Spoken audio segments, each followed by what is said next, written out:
Together, growing in faith, changing communities. Ngegama likayise benendodana nomoya ocwebileyo. Sanibonani nithandwa zami. And today I would like us to reflect on the word of God. Ephesians chapter 1. We will start from verse 1. We are looking at Ephesians chapter 1. And I would like us to begin by reading from verse 2.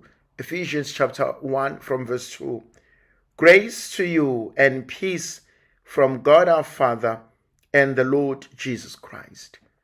Grace and peace be upon you. That is the greeting that the Lord would like to extend to us this morning. Umusa kaNkulunkulu negracia elvela kuNkulunkulu yise inkosi yethu uJesu Kristo makube kini nanonke. Namhlanje thandwa zami, mhlambe into engifisa ukubuyela kuyona ukunifisela nokuncelela umusa nothando lukaNkulunkulu ezimpilweni zenu. Ukuba umusa kaNkulunkulu mawehlele phekwe impilo zenu, ukuthula kukaNkulunkulu makwehlele ezimpilweni zenu. Liyini igracia? Igracia liyisipho sikaNkulunkulu esidlula konke ukwazi nokuqonda. Igracia liyisipho sikaNkulunkulu asinikeza sona, hayi ngoba nakho sifanele, kepha ngenxa yomusa wakhe. It is the unmerited gift from God. Grace is an unmerited gift from God. It is He who chooses to give us these graces. And every day we need these graces as we go through issues, as we go through circumstances, as we go through events in our lives. We need igracia likaNkulunkulu. Ukuba igracia likaNkulunkulu malibe nathi. Ukuba igracia likaNkulunkulu malizivikele. Ukuba igracia likaNkulunkulu malihlale kanye nathi. Angazi namhlanje ukuthi luzohamba kanjani usuku lakho. Angazi namhlanje ukuba uzothola indaba ezinjani. Kodwa mhlawumbe umkhuleko wami oqala sengathi igracia likaNkulunkulu lingahamba nawe. Sengathi igracia likaNkulunkulu lingakuthwala. Sengathi igracia likaNkulunkulu lingakuvulela izindlela zakho. Sengathi igracia likaNkulunkulu lingakupha lokhu wena okuswelayo nokudingayo. Kwesinye isikhathi asazi esikudingayo, asikwazi esikuswelayo. Kwesinye isikhathi siyakwazi esikuswelayo nesikudingayo, kodwa sazi sokuthola kanjani. Sengathi uNkulunkulu ngegracia lakhe angangenelela. Sengathi uNkulunkulu ngegracia lakhe angahamba kanye nawe. Yebo sithando sami, ngenzeka ukuthi isimo empilweni okwamanje asambi kahle. Kungenzeka ukuba isimo empilweni asikujabulisi, kodwa umkhuleko wami oqala nezwi loqala uNkulunkulu alisho kulona uthi qhubekela phambili, igracia lami likwanele. Qhubekela phambili, igracia lami lizokuthwala. Ngilokhu ngisho njalo ukuthi uyabathwala abakhe. uNkulunkulu akamshiyi umuntu wakhe. uNkulunkulu akamdeli umuntu wakhe. uNkulunkulu ulokhu ethembeke njalo empilweni yomuntu wakhe. Ngiyafisa ukuba nize ningakhohlwa lokhu ukuthi uNkulunkulu uyohlezi enathi. Uyohlezi uNkulunkulu. Uyabona, uNkulunkulu akancenge o akadinge kuthandwa yithina.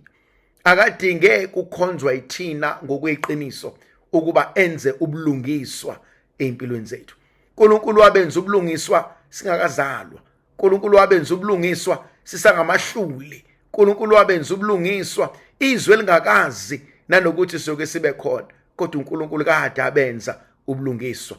Engifisa ukusho kuwena namhlanje ekseni ukuthi uNkulunkulu uyazazi izidingo zakho. uNkulunkulu uyayazi imikhuleko yakho. uNkulunkulu uyazazi nezicelo zakho. Sho njalo ubhala kahle uthi make your intentions known to God. Yenzani izicelo zenu zaziwe nguye. And ngiyafisa ukuhlala kule nkonzo yokuba usinikile leyo platform, usinikile lelo gunya lokuba senze izicelo zethu zaziwe kuyena. Kukona konke sithando sami obhekana nakho, kukona konke sithando sami odlula kona, kukona konke okwenzakalayo. Make your intentions known to God. Isifundo sethu sanamhlanje, the reading for the day comes from Ephesians chapter 1 from verse 2. Grace and peace be upon you.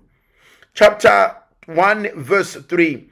Blessed be the God, the Father of our Lord Jesus Christ, who has blessed us in Christ with every spiritual blessing in the heavenly places.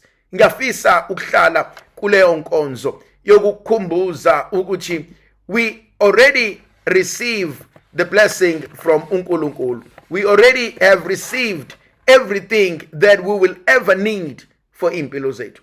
Lithi izwi likaNkulunkulu namhlanje elingithinta kakhulu. Makabongwe uNkulunkulu uyise wenkosi yethu Jesu Kristo, osibusisile ezulwini kuKristo ngezibusiso zonke zokomoya. Ngifuna ukuhlala kule concept khona abantu who believe ukuthi mina izinto zami azihlangani, izinto zami azenzeki, mina izinto zami ayifuni ukuba ilento engikhuleka ukuba zibe yona. There are a few things I just want to bring to your attention once again. Number one, uligugu likaNkulunkulu. You are precious in the eyes of God. You are loved by uNkulunkulu. Sandra Sami, make no mistake, absolutely make no mistake. uNkulunkulu wayengeka kudale unless he had a place for you. uNkulunkulu wayengeka kudale unless he had a plan for you. uNkulunkulu wayengeka kudale unless he knew and believed in your capabilities. And I want you to remember that. uNkulunkulu unenhloso ngempilo yakho. Kahle kahle wena igama lakho unhlosenhle. Kahle kahle wena igama lakho umphelelisi wamaphupho. Kahle kahle igama lakho ungumadabula kuvaliwe. Kahle kahle wena igama lakho you are a pioneer in your own family. Wena kunezinto ozozenza umndeni wakini mhlawumbe ongakazi uyibone. Wena kuneyindawo ozoyihamba mhlawumbe umndeni wakini have never been there. Wena kunezinto ozoyi-achieve eseyihlule amadoda amadala, eseyihlule izalukwazi ey'ndala ozothi muzenza ubezwe bekhala bethi abantu kodwa lo mntwana uwathathapha amandla, kodwa lo mntwana lento uyenze kanjani esisehlule thina iminyaka emingaka. I want you to believe that. Not that I want you to believe it, I want you to know ukuthi yiqiniso. Wena kunezinto ozoyi-achieve esothi masihlala phansi siyibuke sithi man, yayibuka lo muntu izinto uNkulunkulu asezenzile emndenini, emphakathini, kubantu abasempilweni yakho through you. I want you to know that you have been blessed with every spiritual blessing, and every blessing on earth stems from those spiritual blessings.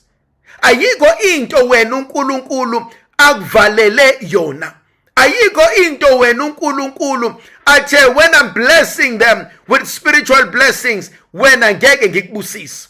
Lithi izwi likaNkulunkulu, you've been blessed with every, and underline the word every, not with some, not with little, not with most, but with every.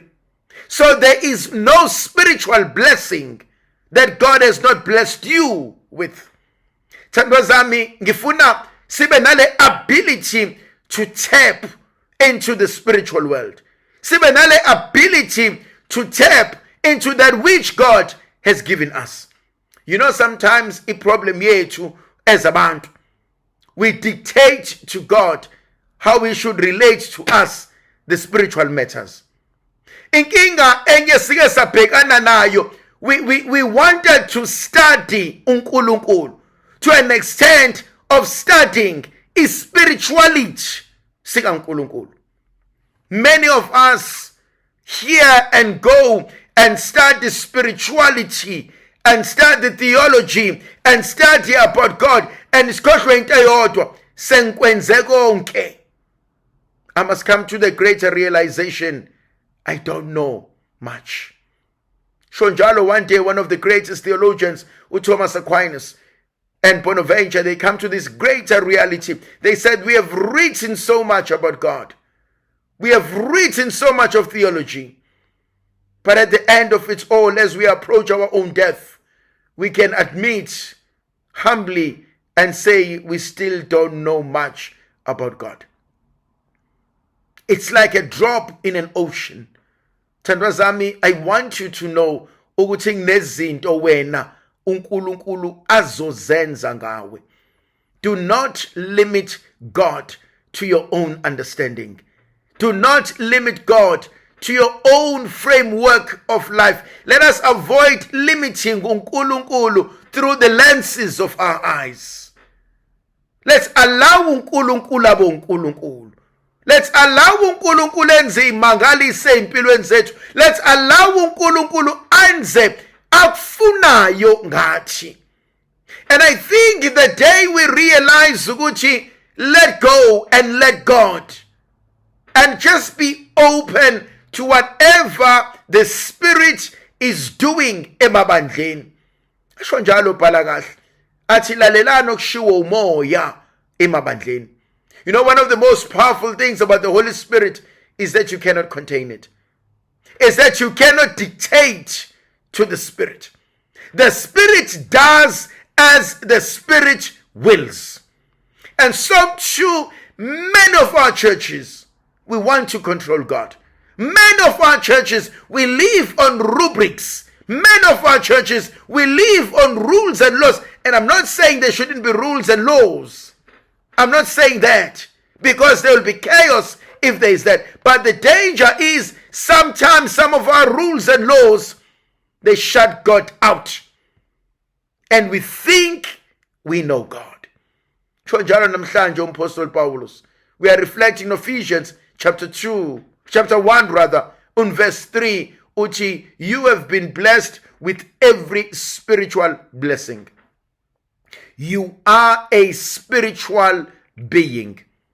You are a spiritual person. And I beg of you to tap into your own spiritual domain. Meet God in your spiritual domain.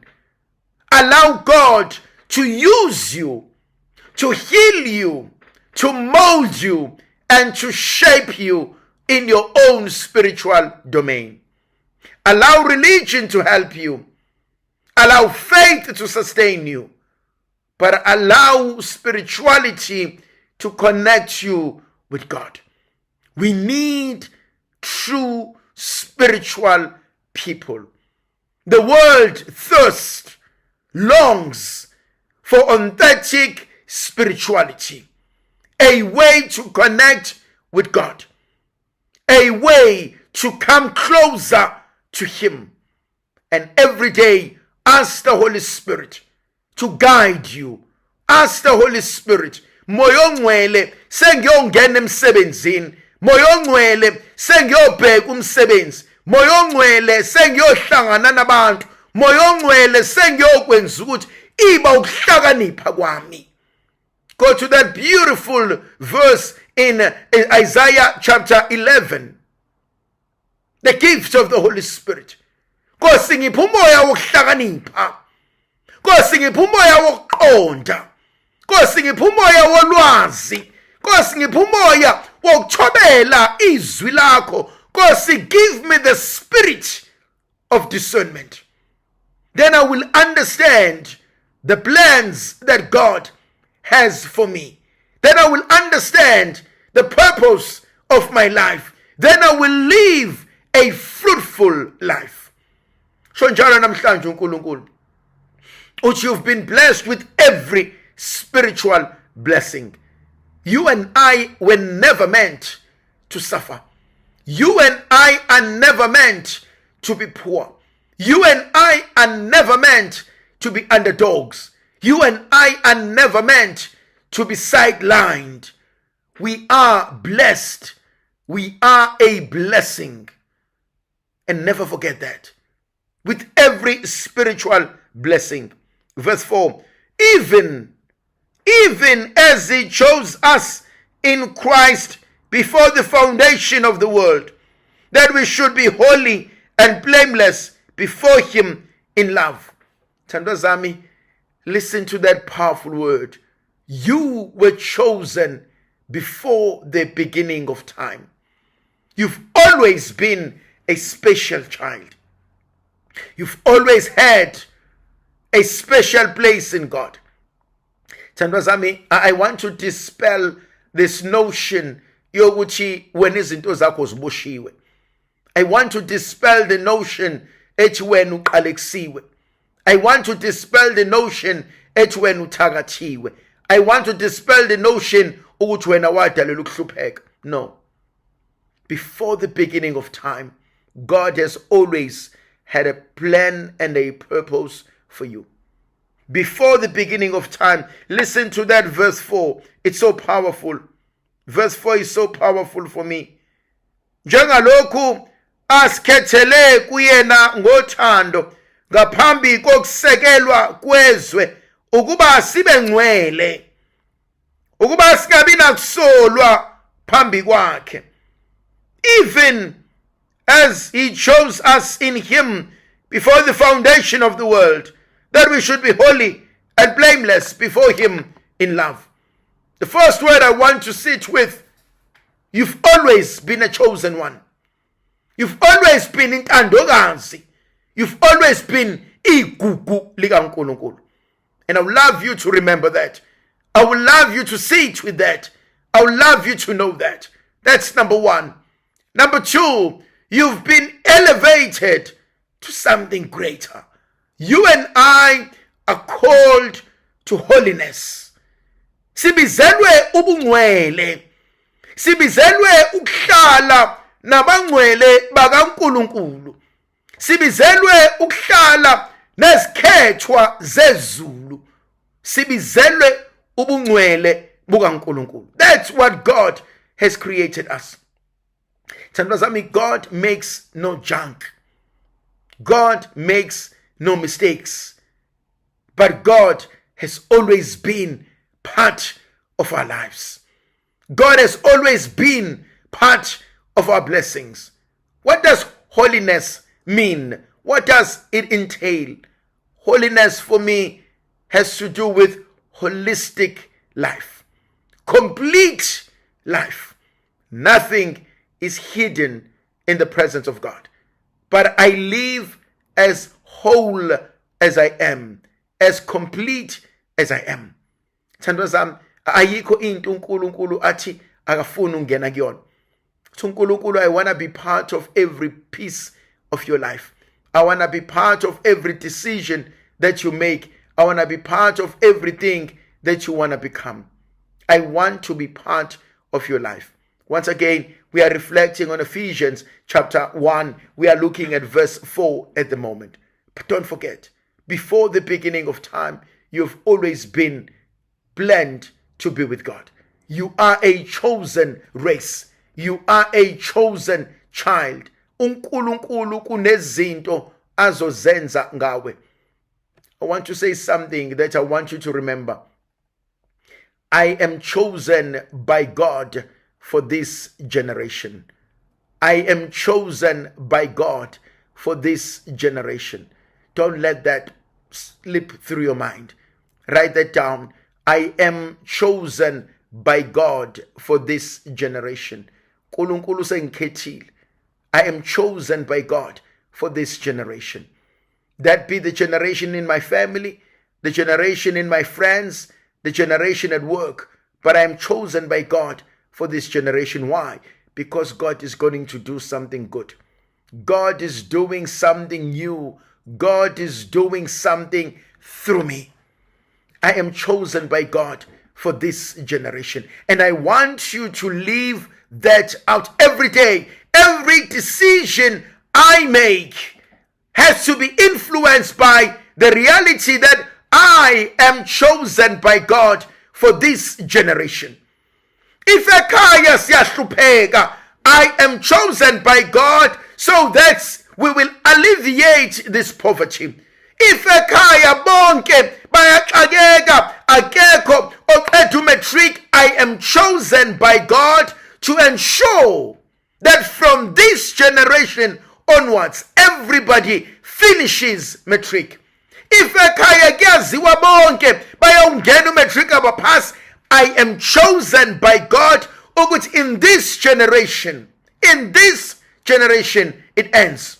Everybody gets it. I am chosen by God ukuthi vele ekhaya akekho oshadayo. In this generation I change the narrative. I am chosen by God ukuthi vele bonke mabeke basebenza bathenga imoto ziyabaginqa. I am chosen by God in this generation. If I have to be the first one engamginqi, if I have to be the first one oyishintshayo imoto zibe khona egcwele egcekeni, I am chosen by God in this generation. Kubantwana bami akekho yolimala ngengozi yemoto. Kubantwana bami akekho yodutshulwa ngesibhamu. Kubantwana bami akekho ozoshona ngengozi. Kubantwana bami akekho ozosebenza beumphuphe. I am chosen by God. For this generation, I claim what is mine. I claim what God has always promised. He has always promised this. We must never think, oh, this is something new. No, it is the truth that has always been there, just because we haven't looked into it that way. But I am chosen by God for this generation. And noma ngathiwa yini abathi ngeke isenzeke ukuthi hayi mntanami vele ogogo bakho babenje, omama bakho babenje, omalume bakho babenje. That's fine. It's them. Mina, I am chosen by God for this generation. And I carry every spiritual blessing. I carry everything to take away every generational curse. I am the barrier of generational blessings. I am the carrier of generational blessings. I am the enabler of generational blessings. Everything that God says will be for this generation is okwenzeka, either kumina or through me, because I am chosen by God for this generation. That's the word I want you to live with today. That's the word I need you to write it on your status. That's the word I beg you to write it on your on your notepad, on your journal. That's the word I ask you to reflect on. I am chosen for this generation. It doesn't matter what they say. It doesn't matter what they do. I know I am chosen by God for this generation. Let's go and see something so great. He says you've been chosen in verse 4 to be holy and to be blameless. I want us to stand before God blameless.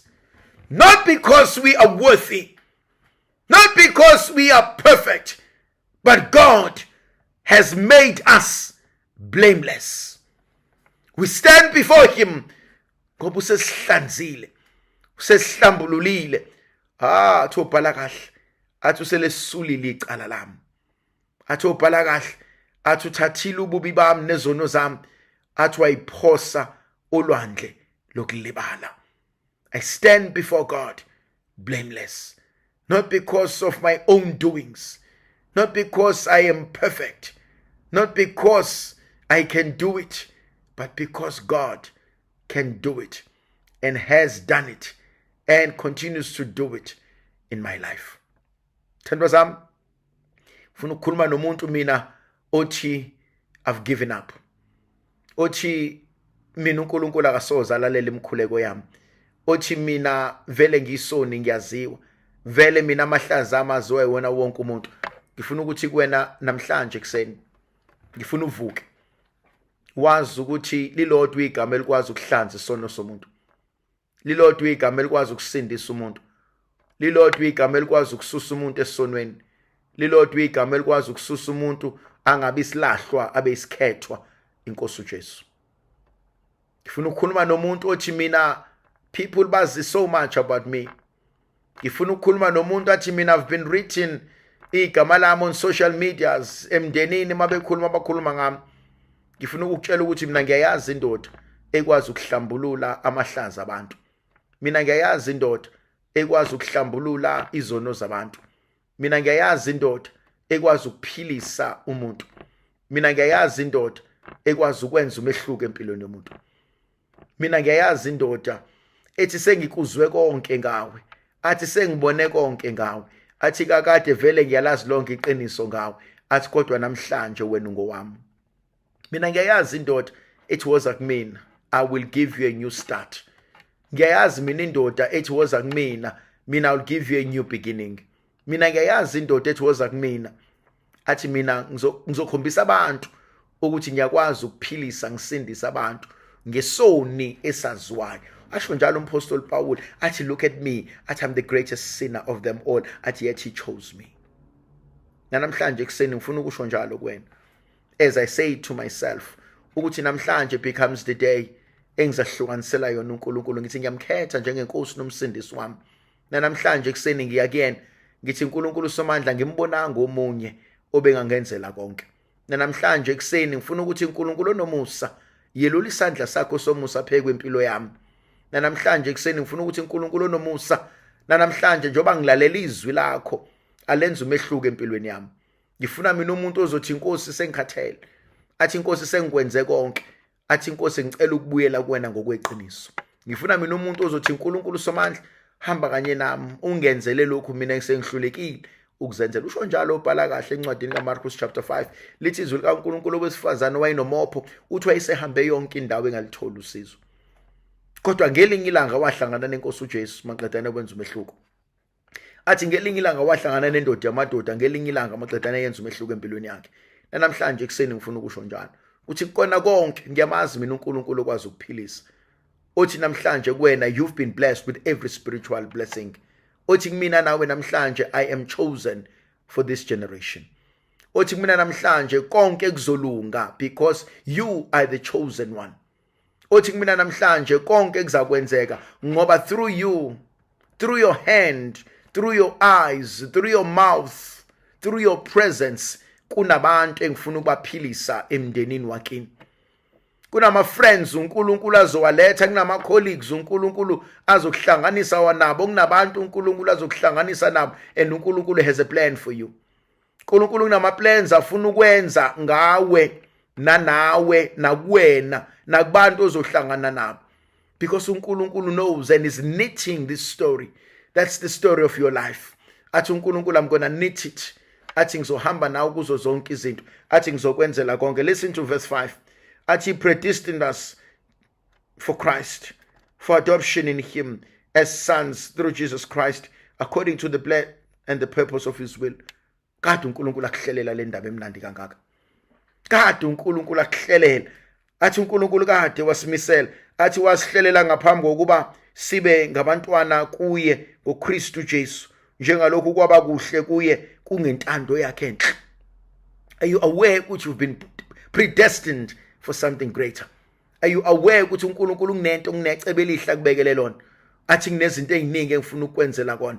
Athi kunezinto eziningi engifuna ukukunikeza kona. Athi kunezinto eziningi engifuna ukuyilungisa empilweni yakho. Namhlanje ngisho njalo ukuthi uNkulunkulu has something so powerful placed before you. There's something so great that he has always created for you. It's not as if uNkulunkulu lipheka manje leli bhodwe, kade alipheka ukuthi masilizo manje iphunga lakhona, kodwa kade alipheka. Ephesians chapter 1 from verse 2 to verse 5. Kade alipheka. And namhlanje ngifuna senze lenkonzo ukuthi I surrender all. I surrender to you, O God Almighty. I surrender to you, God of our understanding. I surrender to you when I'm I surrender to you so that you do for me what you've always planned for me, what you have always wished for my family, what you've always destined for those who come into my contact. Namhlanje uNkulunkulu engathi angahamba nathi. Namhlanje uNkulunkulu engathi angasilungisela. Namhlanje uNkulunkulu engathi angasiphelelelisela konke. uNkulunkulu somandla benathi asibusisa sivikele, sikhanyisela sinika amandla akhe ngoyise nendodana nomoya ocwebileyo. Amen.